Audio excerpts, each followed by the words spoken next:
ကဲဒါတော့လေထဲမှာပေါက်တဲ့ဂန်ကားဗျာပြုတ်တို့အောင်လို့တို့ဘူးကြလာတော့မသိဘူးဂန်ကားလေးတွေတို့တော့နည်းနည်းတတ်တယ်ပေါ့ဗျာဆေးဘက်ဝင်တယ်လို့လည်းပြောတယ်ဒါလေထဲမှာပေါက်တာပေါ့နော်ဓမ္မဂန်ကားလေးတွေသူကဂန်ကားဂန်ချူ2မျိုးရှိတယ်တဲ့သူကတော့လေတွေဘာတွေမှာပေါက်တာပေါ့ဗျာအများဆုံးအဖြစ်ဒီမှာဂန်ကားရဲ့ဂန်ချူရဲ့တဲ့2မျိုးရှိတယ်တဲ့ဆေးဘက်ဝင်တယ်ဂန်ချူကလည်းနည်းနည်းအခါတက်တာလေဒီကောင်လေးနည်းနည်းတက်ကလေးဗျာဒီကောင်ကဒီအနီရောင်ပေါ့ဒီအနီရောင်လေးတန်လေးဒါကတော့ဂန်ကားတော့ပို့ပြီးတော့ဆေးဘက်ဝင်တယ်လို့ပြောတယ်ဗျာဒါပြုတ်တို့ရင်တော့တကယ်ထမင်းမိန်ပဲတော်များတိမှာမဟုတ်ဘူးဂန်ကား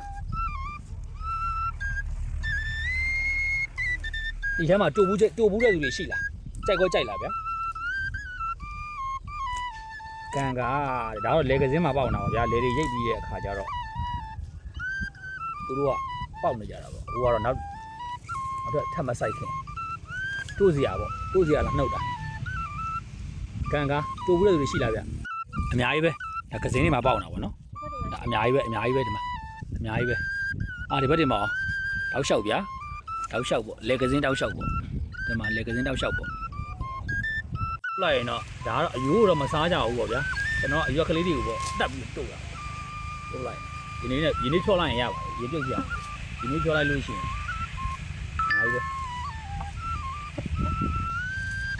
အဲ့တော့လေထဲမှာဆိုတော့တန့်တာပေါ့ဗျာပြုတ်လို့ရတယ်